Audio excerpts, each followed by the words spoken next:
मीठे बच्चे, इस समय तुम सबकी वानप्रस्थ अवस्था है। तुम्हें वाणी से परे अब वापस घर चलना है, इसलिए बाप को याद करो।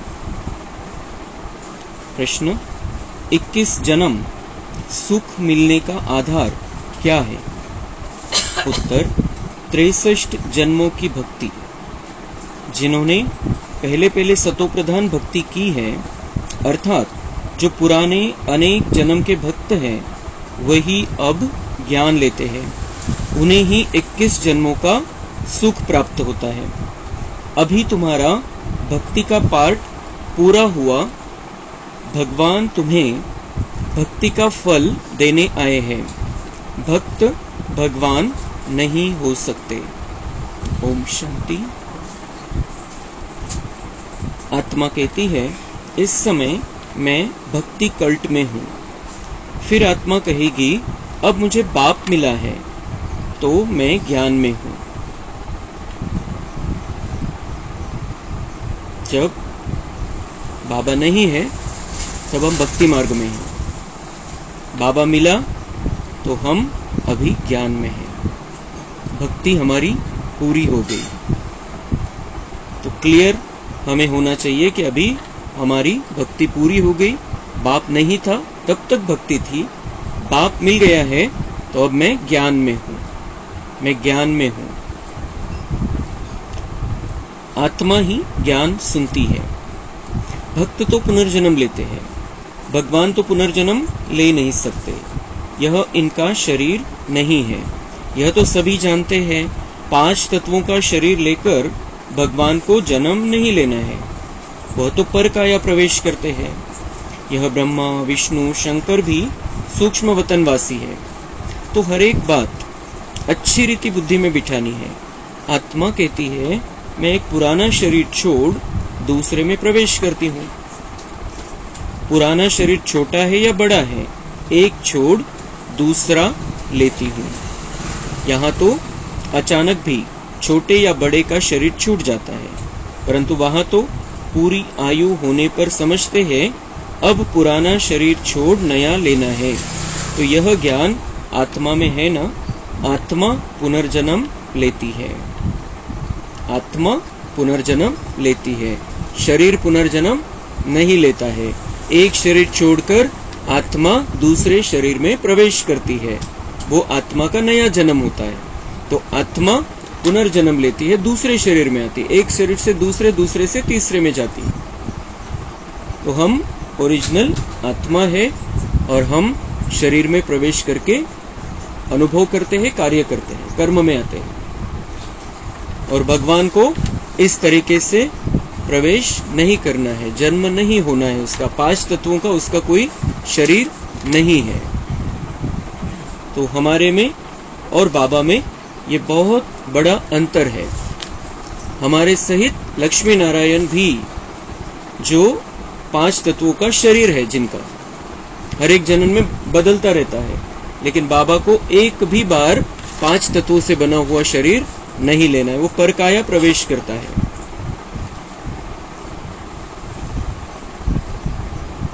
ब्रह्मा विष्णु शंकर को भी परमात्मा नहीं कहेंगे। वे भी सूक्ष्म वतनवासी है। बाबा तो मूल वतनवासी है। और कोई नहीं समझते कि परमात्मा मूल वतन निर्वाण धाम में रहने वाले हैं। निर्वाण धाम अर्थात वह वाणी से परे धाम है, इसलिए वानप्रस्थ नाम पड़ा है। बाबा मूल वतन वासी है और परमात्मा मूल वतन या निर्वाण धाम में रहते हैं, किसी को भी मालूम नहीं है। त्यांना माहितीच नाही आहे परम धाम काय, स्वर्ग मोक्ष पण तो कुठे आहे काही त्यांना माहिती नाही, आणि परमात्मा कुठे आहे हेही माहिती नाही, परमात्मा कोण आहे हेच माहिती नाही. तर तो कुठे आहे हे माहित असण्याचा प्रश्नच नाही, फक्त दाखवलं गेलं वरती आहे. तो परमात्मा मूल वतन का रहने वाला है, उसे वानप्रस्थ कहा जाता है, निर्वाण धाम कहा जाता है, क्योंकि वहां वाणी से परे रहते हैं सब. वाणी नहीं है वहां पर. जो परम धाम है वहां पर बोलचाल नहीं है, इशारों की भाषा भी नहीं है, क्योंकि शरीर नहीं है. तो उस वानप्रस्थ के वानप्रस्थ जो अवस्था है उस स्थिति में भगवान निर्वाण धाम में रहता है, जहाँ किसी प्रकार का कोई कर्तव्य नहीं है, कोई कार्य नहीं है और कोई वाणी नहीं है, बोलचाल नहीं है, अनुभव नहीं है, विचार नहीं है, कोई कर्म नहीं है। तो ऐसी दुनिया का रहवासी हमारा बाबा है, भगवान है। निर्वाण धाम अर्थात वह वाणी से परे धाम है, इसलिए वानप्रस्थ नाम पड़ा है। वाणी से परे अवस्था में जाने के लिए 60 वर्ष की उम्र के बाद जब बूढ़े होते हैं तो वानप्रस्थ लेते हैं। यहाँ तो तुम छोटे बड़े सब समझते हो कि हम वानप्रस्थी है। आत्मा कहते मुझे वाणी से परे स्थान में जाना आहे. तसं लौकिकमध्ये असं राहायचं की 60 वर्षाचं वय झालं की मग थोडंसं विरक्त व्हायचे, भक्तीमध्ये लागून जायचे, संसारामधून थोडीशी बुद्धी काढून टाकायची. त्याला म्हणायचे वानप्रस्थ आश्रम सुरू झाला था यांचा. अभी बाबा कह रहे हैं कि सभी का वानप्रस्थ है अभी, क्योंकि सभी को वाणी से परे जाना है, परमधाम जाना है. उम्र का कोई सवाल नहीं. 60 वर्षाचा तो विषय नहीं, 10 वर्षवाला 5 वर्षवाला सुद्धा आता वानप्रस्थ अवस्थेमध्ये राहायला पाहिजे, वैराग्य आलं पाहिजे या संसारातून. अब वानप्रस्थ में जाने का पुरुषार्थ करना है. तो वानप्रस्थ में जाने का है हमें उस शांति की दुनिया में जाना है जहां वाणी का कोई उपयोग नहीं है, वाणी की कोई जरूरत नहीं है. ऐसी दुनिया में जाना है तो ऐसी दुनिया के लिए तैयारी करनी है. हमें शांत चित्त अवस्था में रहना है. हमें पूरी तैयारी करनी है कि हम स्थिर रहे, हम अचल अडोल रहे, हम हलचल में नहीं आए.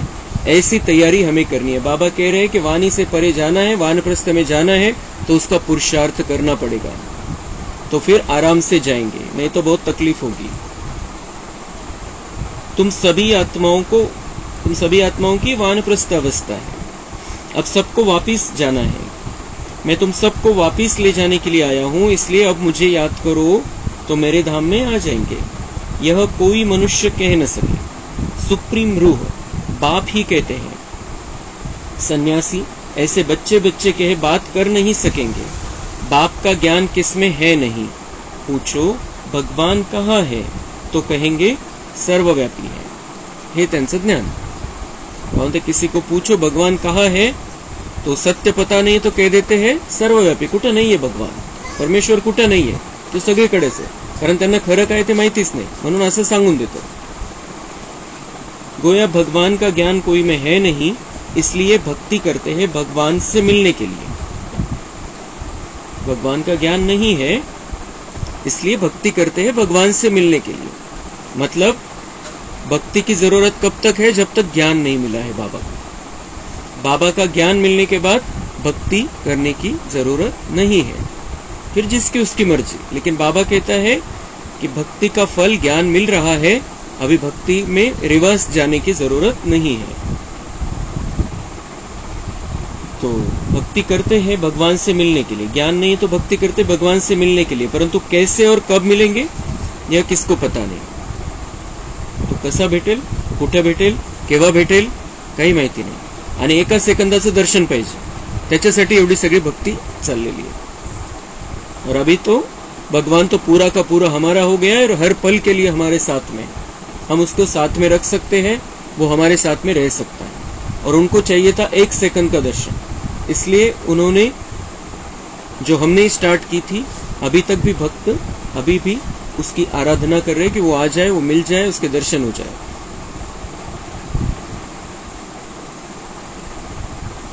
बाप कहते हैं कोटों में कोई मुझे पहचानते हैं. मला कोण ओळखणार. बाबा म्हणतात मी आल्यानंतर सुद्धा करोडोमध्ये कोणी, सगळेच नाही ओळखू शकत. बाबांचं कार्य चाललेलं आहे, इतकं स्पष्ट आहे. बाबांचं ज्ञान जर कोणी ऐकलं तर लक्षात येईल भगवान की सिवाय कोई दे नहीं सकता है. फिर भी वो दिखाई नहीं देता है, इसलिए समझते हैं कि ये इनका कुछ चल रहा है. तो करोड़ों में कोई आत्मा में ये ताकत है, ये उसकी बुद्धि की कैपेसिटी है कि न दिखते हुए, न दिखने वाले भगवान को पहचान लेता है. और वो उनमें से हम एक हैं. हम करोड़ों में कोई आत्माएं हैं, हम साधारण आत्माएं नहीं है. हमने भगवान को पहचान लिया है. मनुष्य तो सरसों मिसल अथाह है, इनमें कोई जो सिकीलदे है वही आकर मुझे पहचानेंगे और बाप से अपना वर्षा लेंगे. बहुत काल से बिछुड़े हुए बच्चे ही मुझे पहचानेंगे और फिर से अपना वर्षा लेंगे। तुम नई दुनिया के लिए, नए धर्म की स्थापना के लिए नई बातें सुनते हो। आजपर्यंत जे ऐकत आलो आपण इथल्यासाठी ऐकलं। अभी भगवान कह रहा है कि मैं जो ये बातें सुनाता हूँ, नई दुनिया के लिए, नए धर्म की स्थापना के लिए नई बातें, नई दुनिया के लिए नई बातें हैं। नया धर्म जो आत्माओं को देवी देवता बनाना है, उसके लिए ये सारी नई बातें हैं। तो ये सब नई बातें सुनते हो परमपिता परमात्मा से। सुनाने वाला कौन है? परमपिता परमात्मा, जो सर्वोच्च है, जो सृष्टि को भी पावन बनाते हैं। ज्ञान सुनाते हैं हमें पावन बनाते हैं और हमारे द्वारा सृष्टि को भी पावन बना देते हैं। तुमको भी नया बनाते हैं। नई सृष्टि में फिर नया जमाना स्वर्ग का होगा। अभी तो नर्क का जमाना है। बाबा म्हणता है यहाँ ये दुनिया नर्क है, नर्क का जमाना है। अभी कौन सा जमाना है? दुनिया वाले म्हणतात जमाना बदल गया है, तो बाबा कह रहे ये जमाना कौन सा है? अभी नर्क का जमाना है। तो इस नर्क में हमें सुख की अपेक्षा क्यों करनी है कि दुनिया वाले मुझे सुख देंगे, इसमें सुख मिलेगा, उसमें सुख मिलेगा, इसमें शांति मिलेगी, इसमें आनंद मिलेगा। नर्क का जमाना है, नहीं मिल सकता है यहाँ पर। जब तक अंदर हमारे स्वर्ग न स्थापन हो जाए, हम यहाँ के ही बातों से दुखी रहेंगे, परेशान रहेंगे, टेंशन में रहेंगे। तो नर्क के जमाने से बाबा ने हमको निकाला है, बाबा ने हमको संगम पर बिठाया है। ये नर्क बाहर है, लेकिन अंदर संगम और सतयुग दोनों हमारे अंदर स्थापन, बिल्कुल जागृत स्थिति में रहना चाहिए कि मैं संगम युगी आत्मा हूँ, सतयुग की तैयारी चल रही है। ये हमारी स्थिति होनी चाहिए। नर्क का जमाना दुनिया वालों के लिए है। अभी बाबा ने हमको नरक से निकाला है और स्वर्ग के जमाने में हमें जाना है, इसलिए हम तैयारी कर रहे हैं। अभी परमपिता परमात्मा ही आकर तुमको स्वदर्शन चक्रधारी बनाते हैं। यह हर एक बातें नई है, धारण करने लायक है। हर बात, बाबा की हर बात नई है और धारण करने लायक है। एक एक बात को हम धारण करते जाएंगे, हम श्रेष्ठ बनते जाएंगे, दिव्य बनते जाएंगे, भाग्य बढ़ता जाएगा। तो धारण करने लायक है, परंतु धारणा सभी को नहीं होती। भगवान कह रहा है कि धारणा सभी को नहीं होती, क्योंकि प्यार नहीं है भगवान से और उस हिसाब से कनेक्शन नहीं जोड़ते हैं, तो इसलिए धारणा नहीं होती। धारणा कम होती है, तो उसमें उतनी वो कैपेसिटी हमें बढ़ानी है, धारणा करने की कैपेसिटी बढ़ानी है। जितना बाबा से प्यार बढ़ेगा, जितना बाबा से कनेक्शन बढ़ेगा, जितना बाबा को हम अपना साथी बनाएंगे, धारणा ऑटोमेटिक होती जाएगी। गुणों को धारण करना है, ज्ञान को धारण करना है, शक्ति को धारण करना है, वो सब ऑटोमेटिक होता जाएगा। सिर्फ बाबा से प्यार और बाबा की याद, ये दो महत्वपूर्ण चाबियां बाबा ने हमारे पास दी है, जिससे हम दिव्यता की चलती फिरती मूर्ति बन जाएंगे। धारणा होने से खुशी का नशा रहता है, आनंदमय जीवन होऊन जाईल। जे बाबा सांगतोय ते जर आपल्या जीवनामध्ये प्रॅक्टिकल मध्ये आलं तर आपण नाराज, दुखी होऊ शकत नहीं, टेंशन मध्ये राहू शकत नहीं। जब धारणा में नहीं आती है वो बातें, तो फिर गड़बड़ रहती है थोड़ी। गृहस्थ व्यवहार में रहते इसी नशे में रहना है। स्त्री अथवा पुरुष, हर एक को स्वदर्शन चक्रधारी यहाँ ही बनना है। बाकी भुजाएं तो हर एक को दो ही है। मनुष्य जो 84 जन्म लेते हैं, उनको 4 भुजाएं तो हो नहीं सकती। तुम ऐसे कभी नहीं सुनेंगे कि शंकर को 100 या 1000 भुजाएं हैं। ब्रह्मा को भुजाएं दिखाई है। 4 भुजा वाले ब्रह्मा के पास गया, 1000 भुजा वाले पास गया। ब्रह्मा की संतान वृद्धि को पाते रहते हैं, तो कितनी भुजाएं हो जाएंगी। बाबा म्हणतात सगळ्यांना दोनच हात आहे। जरी तुमचे 84 जन्म आहे, जरी तुम्ही पहिल्या जन्मापासून आलेले, लक्ष्मीनारायण पण पहिल्या जन्मामध्ये, त्यांनाही 4 हात नाहीये, 2च हात आहे। शंकराला पण कोणी दाखवलं नाही की त्याला 100 हात आहे किंवा 1000 हात आहे, पण भक्ती मार्गामध्ये ब्रह्माला दाखवलेलं आहे की कधी 100 हात म्हणतात, कधी 1000 हात म्हणतात। तर त्याचं रहस्य बाबा म्हणताय कि वो क्या कहते हैं, 4 भुजा वाले ब्रह्मा के पास गया, 1000 भुजा वाले के पास गया। त्याचं रहस्य, त्याचं सिक्रेट काय? ब्रह्मा की संतान वृद्धि को पाते रहते हैं, तो कितनी भुजाएं हो जाएंगी। ब्रह्मा के बच्चे बढ़ते जाते हैं, तो जैसे कि बाबा के हात हम बनते जा रहे हैं. तर म्हणतात की एखाद्याचं कोणी जर कोणाचं चांगलं काम करत असेल, चांगल्या प्रकारे सांभाळून घेत असेल, तर म्हणतात हा त्याचा राईट हँड आहे, हा त्याचा जसा उजवा हात आहे. म्हणजे त्याने कार्य त्याचं हातामध्ये घेतलेलं आहे. तो ऐसे ही हम भी जो भगवान ब्रह्मा के द्वारा कार्य कर रहा है, उस कार्य को हमने भी हाथ में लिया है. ब्रह्मा बाबा हमारा बड़ा भाई भी है और अलौकिक पिता भी है. उसका कार्य हमने हाथ में लिया है और इसलिए ब्रह्मा को इतनी भुजाएं दिखाते. हम है वो ब्रह्मा की भुजाएं. ब्रह्माचे हात आपण आहे, तसे ऍक्च्युअल मध्ये असे हात नाहीये. दोन हातांच्या शिवाय तिसरा जरी असला तरी वेगळंच काहीतरी वाटेल ते. तो 1000 और 100 और 10 और 8 हात का तो सवाल ही नाहीये. ते फक्त प्रतिकात्मक रीतीने दाखवलं गेलं की शक्ती होत्या, मग काय कर्म खूप श्रेष्ठ होते, त्या अर्थाने ते प्रतीक आलेले 4 हात 8 हात.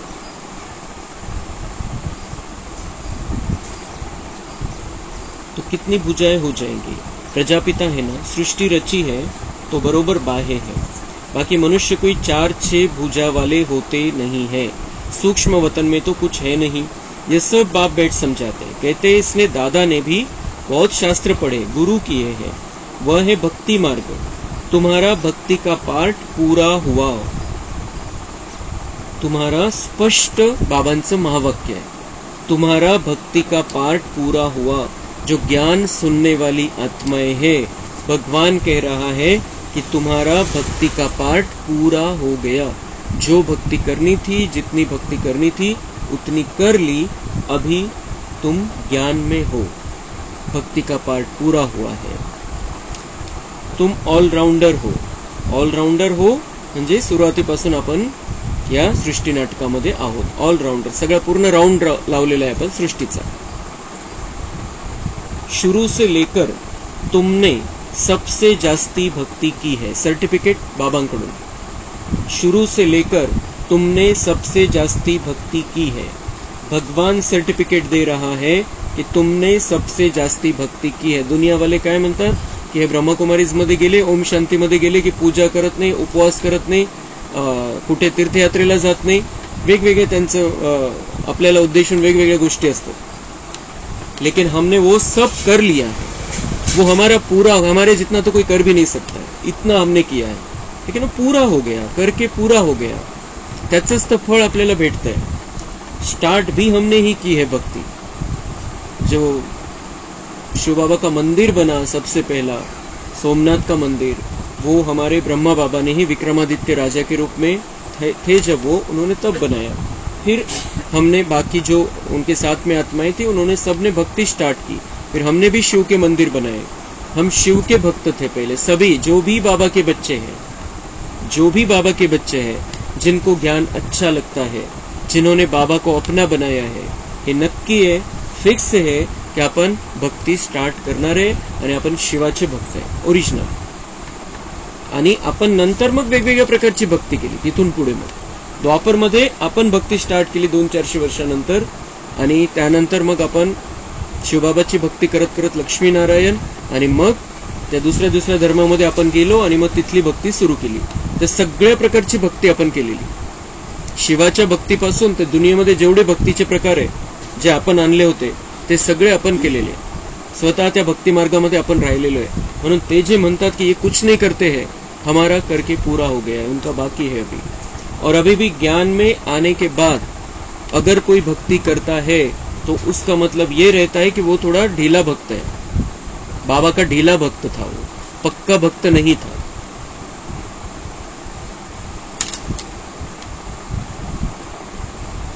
तो तुमने सबसे जास्ती भक्ति की है. भक्त तो इस समय बहुत है, तुम तो थोड़े बच्चे हो.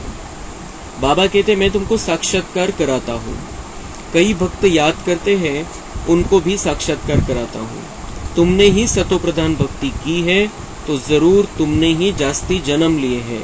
63 जन्म तुमने भक्ति की है, उसके एवज 21 जन्म तुमको सुख मिलता है.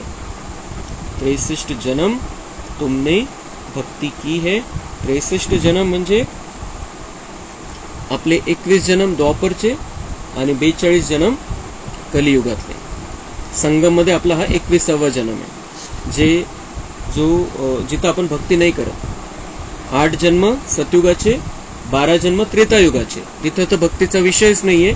आणि 21वा जो जन्म आहे, जेव्हा आपल्या बाबांकडे जन्म होतो, बाबांचे आपण बनतो, याच शरीरामध्ये राहत असताना बाबांचे बनल्यानंतर आपण भक्ती करत नाही, करण्याची आवश्यकता नहीं.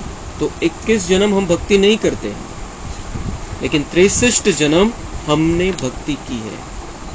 बाबा सर्टिफिकेट दे रहा है. बाबांचं बनण्याच्या आधीपर्यंत आपण कोणत्या ना कोणत्या प्रकारे प्रत्येकाने भक्ती केलेलीच आहे. कोणत्या ना कोणत्या प्रकारे त्या ईश्वराला मानत होतो आपण. ओळख नव्हती आणि शोधून शोधून थकलो होतो, म्हणून या जन्मामध्ये कमी झाले असेल कोणाची, की सोडून दिलं आपण, नाही भेटतच नाही येतो. इतकं खूप काही केलं पण नाही भेटत है. हमने छोड़ दिया था, लेकिन उसकी नजर हमारे पर पड़ी कि ये मेरा सच्चा भक्त है और उस हिसाब से उसने मुझे चुना है. इसलिए सबको तो नहीं चुनता है वो, सब उसके नहीं बनते हैं, क्योंकि उसके भक्त ही नहीं, वो उसके भक्त नहीं है, हम उसके भक्त हैं. हमने ये रास्ता लोगों को बताया था, बाबा नहीं था, ज्ञान नहीं था, तो भक्ती का रास्ता हमने ही स्टार्ट किया है. म्हणून दुनियावाले जर आपल्याला नाव ठेवायला लागले तर त्यांना खूप स्पष्ट भाषेमध्ये आणि आत्मविश्वासाने आपण सांगायचंय की आमच्यासारखी भक्ती कोणीच केलेली नाहीये. पण ते आता आमचं झालेलं आहे करून, ते सगळं केलेलं आहे आपण मागच्या जन्मामध्ये. या जन्मामध्ये काही राहिलं असेल थोडंफार तर, पण अब भगवान मिल गया है, उस भक्ति का फल हमें मिल रहा है, ज्ञान मिल रहा है, और उस ज्ञान को हम जीवन में लाकर अभी हम स्वयं देवता बनने वाले हैं. हम स्वयं देवता बनने वाले हैं. देवता बनने का हम पुरुषार्थ कर रहे हैं, देवता बनने की ट्रेनिंग ले रहे हैं. स्पष्टपणे आपण त्यांना सांगायचंय. आणि तशी स्थिती मग आपल्या जीवनामध्ये दिसली पाहिजे. व्हायब्रेशन, भावना, बोलण्यामध्ये, वागण्यामध्ये, विचारामध्ये ती स्थिती दिसली पाहिजे की आपली ट्रेनिंग चाललेली आहे देवता बनण्याची. हे दिसलं पाहिजे आणि तेव्हा आपण आत्मविश्वासाने सांगू शकतो. जर ते आपल्यामध्ये येत नाही तर आपण तेवढं आत्मविश्वासाने सांगू पण नाही शकणार कि हम देवता बनने की ट्रेनिंग ले रहे हैं. नहीं बोल सकते हम. तो हमें बहुत विश्वास से ये बात बतानी है. बिलकुल आपण त्यांनी म्हटलं की तुम्ही भक्ती नाही करत, तुम्ही इकडे जात नाही, तिकडे जात नाही, तर त्याला कमीपणा नाही मानायचं आहे, कमजोर स्थिती नाही होऊ द्यायची. त्यांनी आपल्याला असं टॉन्ट मारला म्हणून की यांनी तर हे सगळं सोडून दिलेलं आहे. हे सोडून नाही दिलेलं आहे, आपणच रस्ता दाखवला त्यांना. आपल्यामुळेच ते करताय एवढं सगळं.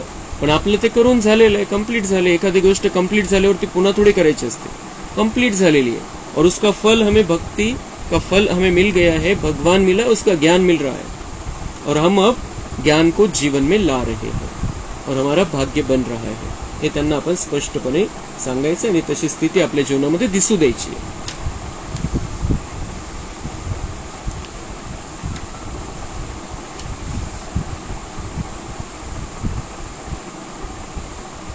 फॉर्म बड़ा अच्छा है. तुम्हारा गुरु कौन? गुरु किया तो जरूर भक्त ठहराना. तुम्ही भगवान हो तो गुरु क्यों किया? भगवान को गुरु कैसे बनाएगा? पहिले फॉर्म भरून घ्यायचे. कोणी आलं नवीन तर त्याच्याकडून फॉर्म भरून घ्यायचे कि त्यांना विचारायचे कि तुम्हारा गुरु कौन है. फिर अगर उसने किसी को गुरु किया है तो बाबा म्हणता है कि त्याला उत्तर द्या कि फिर तो वो किसी को गुरु किया है तो भक्त ठहरा. आणि एकीकडे तुम्ही मानता कि सभी भगवान है, सभी भगवान के रूप है, आत्मा ही परमात्मा है, सभी में परमात्मा है, तो तुमने गुरु क्यों किया? फिर तुम ही भगवान हो गए, तुम्हारे में परमात्मा है. तो भगवान को गुरु कैसे बनाएगा? भक्त भगवान से मिलने के लिए गुरु करेंगे. तुम भगवान खुद ही हो, खुद ही भगवान हो. अगर कहते हो कि परमात्मा सब में है तो खुद भगवान हो गए. बाकी गुरु से क्या बनेंगे? फिर और क्या? भगवान बनने के बाद और क्या बाकी रहता है? बाबा म्हणते गुरु से क्या बनेंगे? गुरु करके क्या बनना है? बड़ा युक्ति से, रमजबाजी से समझाना है. बाबा म्हणते त्यांचे शब्द त्यांचं ज्ञान वापरायचं आहे आणि त्यांना समजून सांगायचं तुम कहते क्या हो, उसका अर्थ क्या होता है, तुम्हारा जीवन कैसे चल रहा है, क्या कर रहे हो तुम. बाबा म्हणते बहुत युक्ती से, बहुत प्यार से, आणि ही त्याचा अपमान न होऊ देता आपण मजाकमध्ये बोलू शकतो. अपमान न होऊ देता, ते सन्मान ठेवून. पण बाबा म्हणते युक्ती से, रमजबाजी से समजाना. थोडं रमणीकतेने आपण त्यांना समजून सांगू शकतो. अभी तुम खुद भगवान हो. अगर परमात्मा सब में है इसका मतलब तुम भगवान हो गए तो भगवान को गुरु करने की क्या जरूरत है? तुम किसके शिष्य बने हो? उसको गुरु बनाया है, तुम भगवान हो, तो वो गुरु तुमको क्या बनाएगा? भगवान से बड़ा कौन है? क्या बनाएगा वो तुमको? बाबा म्हणते अशा पद्धतीने त्यांच्याशी बोला, म्हणजे त्यांच्या बुद्धीमध्ये जो भुसा भरलेला आहे तो जळायला सुरुवात होईल, निघून जायला सुरुवात होईल. रोज नई नई बातें समझाते हैं। मल्ल युद्ध में बड़ा युक्ति से लड़ते हैं, कहाँ से फलाने को अंगूरी लगाऊं, तीर मारूं। पावंत है मल्ल युद्ध में जैसे वो पहलवान लोग सोचते हैं मुझे कैसे कशा प्रकारे मला हे लढायचंय त्याच्याशी आणि जिंकायचंय, तर तसं तुम्ही पण बाबा म्हणते किसी से बात करना है, तुम्हारे पास सारे ज्ञान के शस्त्रास्त्र तैयार रहने चाहिए। मनुष्यों ने आदिदेव ब्रह्मा को महावीर कहे मुंझा दिया है, कोई महावीर को हनुमान कहते, कोई हनुमान में महावीरता दिखाई है। कहा वह महावीर, फिर उनका नाम पवन पुत्र रखा है। आदिदेव तो ब्रह्मा है और मनुष्य है, जगत अम्बा भी मनुष्य है। इतनी भुजाएं आदि कहाँ है, माता को इतनी भुजाएं हो तो हमको भी होनी चाहिए। बाबा म्हणते हैं कि माता, उसको हम जो माता मानते हैं, देवियों को माता मानते हैं, उनको अष्टभुजा दिखाते हैं, तो वो हमारी माता है, हम उसके माता है, इसका मतलब हम बच्चे हैं, त्यांना माता म्हणतो याचा अर्थ आपण बच्चे आहे। तो जसं आई तसं मूल पाहिजे। तो बाबा म्हणते वो देवियों को इतनी भुजाएं दी है तो तुमको क्यों नहीं है, फिर तुम तो उनको माता कहते हो, तुम्हारी माता है, तो तुमको क्यों नाही है भुजाएं, उनको है तो। तर भावामध्ये भक्ती मार्गामध्ये हे सगळं प्रतिकात्मक आलेलं आहे, त्याच्यामध्ये आपल्याला कोणाला नाव ठेवायचं नाही, ते आपणच आहे करणारे, पण त्याचा स्पष्ट अर्थ असा आहे की त्याच्या मागे काहीतरी रहस्य असतं, काहीतरी समजून सांगायचं असतं, त्यामुळे त्यांनी ते घेतलेलं आहे तसं। बाकी नाव ठेवण्याचा विषय नाही, कोणाची निंदा करण्याचा विषय नाही, अपमान करण्याचा विषय नाही, आणि अपमान कोणाचा करणार आपण, कोणाला चुकीचं ठरवणार, कारण हे सगळा रस्ता आपणच दाखवलेला आहे। पण आता आपण ज्ञानामध्ये आल्यानंतर आपल्याला त्याच्या मागचं जे रहस्य तेही कळतं, का बरं दाखवलं असेल, आणि सत्य काय हे आपल्याला कळतं। तो वंडरफुल बात है, ऐसे नहीं सभी धारण कर ज्ञान के उस नशे में रहते हैं। बहुत कितनी वंडरफुल बात है, थोड़ा सा लॉजिक लावलं, थोड़ा सा तर्क लावलं तो लक्षात येतं भक्ति में क्या किया हमने, क्या सिखाया लोगों को, लोग क्या कर रहे हैं, और सत्य क्या है, ज्ञान क्या कहता है। तो बाबा म्हणते हैं लेकिन फिर भी इतना समझने के बाद भी ज्ञान के नशे में सब नहीं रहते हैं। इतकं सुंदर, इतकं स्पष्ट ज्ञान बाबा आपल्याला देतोय, इतके रहस्य आपल्या समोर स्पष्ट करतोय, किती नशेमध्ये राहायला पाहिजे कि हम कितनी बड़ी अधिकारी आत्मा है, भगवान जिनको ज्ञान सुनाता है, भगवान ज्ञान सुनाता है, कितना बड़ा अधिकार है। सबको वो इच्छा नहीं होती है, सबको नहीं सुनाता है वो। ऋषि मुनियों को भी ये ज्ञान पता नहीं था, लक्ष्मी नारायण को भी ये ज्ञान पता नहीं है, ये सब बाबा हमें बता रहा है। तो इसका कितना नशा चढ़ना चाहिए, हे रोज रोज ऐकून आपल्याला ते नॉर्मल नाही झालं पाहिजे, रोज नशा चढला पाहिजे कि बाबा ने मुझे चुना ये सारी बातें बताने के लिए। जो खास बातें होती है हम अपनों को सुनाते हैं, जे आपल्याला काही स्पेशल गोष्ट माहिती असते ते आपण जे आपल्या जवळचे त्यांच्याशी शेअर करत असतो। तो वैसे भगवान ये सारी बातें हम उसके नजदीक के हैं, तो सारे रहस्य, सारे सीक्रेट वो हमारे सामने हमसे शेअर कर रहा है, हमारे सामने वो सब खुला कर दे रहा है, जे कोणाला माहिती नव्हतं, झाकलं गेलेलं होतं सगळं, तो सगळं ओपन करून आपल्या समोर सांगतो, कारण आपण त्याचे जवळचे, अपन त्याचे लाड़के बच्चे, और इसलिए ये सारी बातें वो हमें समझाता है। तो उसका बहुत नशा चढ़ना चाहिए हमें कि हम किसके बने हैं और कौन हमें ये सारी बातें समझा रहा है, और कितनी कैसी बातें मुझे पता चल रही है जिसके बारे में मैंने सोचा ही नहीं था। भक्ती मार्गामध्ये मेंढरासारखी गत झाली होती आपली, एक गेला सगळे तिकडे जायला लागतं, लेकिन भगवान हमें उन सब में से निकालकर बहुत सुंदर, बहुत श्रेष्ठ, बहुत दिव्य ज्ञान दे रहा है। तो उसका नशा हमें चढ़ना चाहिए, चढ़ाना है हमें उसका नशा। तो नशे में बाबा म्हणता है कि ऐसे नहीं कि सभी धारण कर ज्ञान के उस नशे में रहते, नंबरवार है। उन सत्संगों में कोई ऐसी बात नहीं रहती, यह तो स्कूल है, नंबरवार बच्चे हैं, कोई को माया का तूफान आया और यह गिरा, इसलिए ब्राह्मणों की माला नहीं बन सकती। फाइनल जब बनेंगे तो उसको रुद्रमाला कहेंगे। तुम रुद्र शिव बाबा की संतान हो, रुद्र यज्ञ रचते हैं तो रुद्र का चित्र बड़ा बनाते हैं, बाकी छोटे छोटे शालिग्राम बनाकर पूजा करते हैं। बाप बैठ गुह्य बातें सुनाते हैं, जो रहस्यमय बातें हैं वो बाबा बैठकर हम बच्चों को सुनाते हैं। सबको नहीं सुनाते, सबको समझ में भी नहीं आएंगी, लेकिन बाबा हमें ये सारा रहस्य, दुनिया का जो भी रहस्य है वो सारा हमको बता रहा है बाबा। जो सर्विसेबल बच्चे होंगे उनको अच्छी रीति धारणा होगी और समझा सकेंगे। यह तो बड़ा सहज है, हम आत्मा है, कहते हैं ब्रदरहुड है, आत्माएं सब भाई भाई है, भाई भाई कहे फिर आपस में लड़ते हैं। जब कहते हैं ब्रदरहुड है फिर फादरहुड कैसे कहते हो, सब ईश्वर कैसे कहते हो। सब भगवान भाई भाई कैसे हो सकते हैं? वह तो सब आत्माओं का बेहद का बाप है। कितनी सहज बातें हैं। बाबा म्हणता है कि फिर सब में परमात्मा, सब में परमात्मा देखो तो सब परमात्मा, सब मनुष्य एक तरफ कहते हैं कि वो हमारा पिता है, भगवान हमारा पिता है, हम उसके बच्चे हैं और आत्मा सो परमात्मा है। याच्यामध्ये मग काय घेतलं? आत्मा सो परमात्मा है, तो भगवान पिता, हम उसके बच्चे, तो भाई भाई हो गए। फिर तो भाई भाई हो गए, तो फिर हम अगर भाई भाई हो गए तो सब भगवान भाई भाई कैसे हो सकते हैं? एकीकडे म्हणतात की आत्मा ही परमात्मा है, तो परमात्मा हो गए सब, और एक तरफ भगवान के बच्चे, एक तरफ कहते सब परमात्मा है, तो सब भगवान भाई भाई हो गए। बाबा म्हणता ऐसा कर दिया है उन्होंने।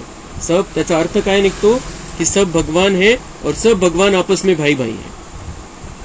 लेकिन भगवान तो एक ही है, वो सब आत्माओं का बाप है, वही भगवान है। लेकिन भावनेच्या भरामध्ये येऊन आपण त्याचं ते ज्ञानाला उलट पालट करून टाकलं। तो भगवान एक है, सब भगवान नहीं हो सकते हैं, आत्मा कभी भी परमात्मा नहीं बन सकती है। सभी आत्माओं का वो बेहद का बाप है, एक भगवान। जगत पिता वह है रचने वाला, तुमको रचा है। प्रजापिता ब्रह्मा द्वारा नई प्रजा की रचना रचते हैं, अर्थात पुरानी को नया बनाते हैं। मनुष्य फिर समझते हैं सागर में पीपल के पत्ते पर आए। अच्छा, उसको फिर किसने रचा? यह बाप बैठ समझाते हैं कि नई प्रजा कैसे रचते हैं। त्यांनी दाखवलं प्रलय झाला आणि पिंपळाच्या पानावरती श्रीकृष्ण अंगूठा चोखत चोखत आला, तो उसको बनाया किसने? लेकिन ऑटोमेटिक कसं आलं ते बाळ? त्याला कोणी तर रचणार असेल। तो भगवान हमें समझाता है कि उस अकेले को मैं नहीं रचता हूँ, इस सृष्टि की नए सिरे से रचना करता हूँ, आत्माओं को नया बनाता हूँ, और उसमें नंबर 1 है श्री कृष्ण। आणि जो अखंड भारत आहे, जो सतयुगी भारत आहे, त्याचा नकाशा जो असणार आहे तो पिंपळाच्या पानासारखा असणार आहे, आणि बाकी आजूबाजूला समुद्र असेल, पाणी असेल सगळीकडे। आणि म्हणून ते दाखवलं गेलं, त्यांनी प्रतिकात्मक असं आलं, कोणाला तरी काहीतरी आठवत असेल ते, त्यामुळे त्यांनी भक्ती मार्गामध्ये ते घेतलं की पीपल के पत्ते पर श्रीकृष्ण अंगूठा चूसता हुआ आया। सगळ्यात पहिले त्याच्यापासून सुरुवात आहे। अखंड भारतामध्ये सतयुगामध्ये जो नवा जन्म होणार आहे पवित्र पद्धतीने, तो श्रीकृष्णचा, आणि त्यावेळेला भारताचा आकार त्या टाइपचा असेल, पिंपळाच्या पानाचा। और फिर लेकिन बाबा कह रहा है कि मैं उसको अकेले को थोड़ी तैयार करता हूँ, तुम सबको बनाता हूँ, सबको ज्ञान देता हूँ, श्री कृष्ण के साथ में तुम भी रहते हो। तुम जानते हो कल्प कल्प हम बच्चे बाप द्वारा भारत को पतित से पावन बनाते। सब विकारी पतित है, बाप है पतित पावन, उन द्वारा हम भी खुदाई खिदमतगार बनते हैं, हम भी पावन बनते हैं और बनाते हैं। अच्छा, माता पिता बाप दादा का मीठे मीठे सिक्के लदे बच्चों प्रति याद प्यार और गुड मॉर्निंग। रूहानी बाप की रूहानी बच्चों को नमस्ते। हम रूहानी बच्चों की रूहानी बाप दादा को याद प्यार, गुड मॉर्निंग, नमस्ते। वहाँ बाबा वहाँ, शुक्रिया बाबा शुक्रिया। धारणा के लिए मुख्य सार है, इस बने बनाए ड्रामा पर चलते रहना है, ज्ञान का सिमरन कर स्वदर्शन चक्रधारी बनना है, सदा खुशी में रहना है। ड्रामा को फिक्स रखना है बुद्धि में, ड्रामा पर चलते रहो। बाबा म्हणताय, बाबांनी सांगितलं एकदा की तुम्ही असं चला जसं रेल्वे त्या पटरीवरती चालते। रेल्वे पटरीवरती चालते, तुम्ही कसं चाला? ड्राम्याच्या पटरीवरती चाला, त्याचे इकडे तिकडे भरकटूच नका।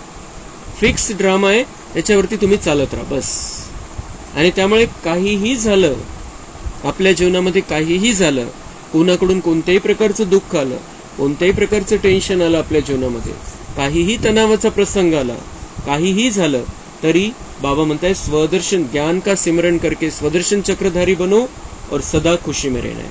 ड्रामा अगर बुद्धि में फिक्स है तो हम दुखी हो ही नहीं सकते किसी कारण से, दुखी होने का अधिकार भी नहीं। हम भगवान के बच्चे हैं, आनंद के सागर के बच्चे हैं, हमें किसी कारण से दुखी नहीं होना है, फ्रेश रहना है, आनंद में रहना है, रिलैक्स रहना है। तो ड्रामा की पटरी छोड़नी नहीं है, ज्ञान का सिमरन करते रहना है और स्वदर्शन चक्रधारी बनना है। अपने पांचों स्वरूपों का चिंतन करना है। अपने आप को उस स्वरूप में देखना है। दुनिया वालों से कोई अपेक्षा नहीं रखनी है। दुनिया वालों के साथ में हमें हिसाब किताब मिटाने के लिए और सेवा के लिए रहना है बस। भक्तों को भगवान का सत्य परिचय देना है, भटकने से छुड़ाना है। ब्रह्मा की मददगार भुजा बन खुदाई खिदमतगार बनना है। वरदान, अपने शुभ भावना के संकल्प से हर आत्मा में उत्साह भरने वाले सच्चे सेवाधारी भव। आप बच्चों की शुभ भावना है कि हर आत्मा बाप से प्राप्ति की अंजलि ले लेवे।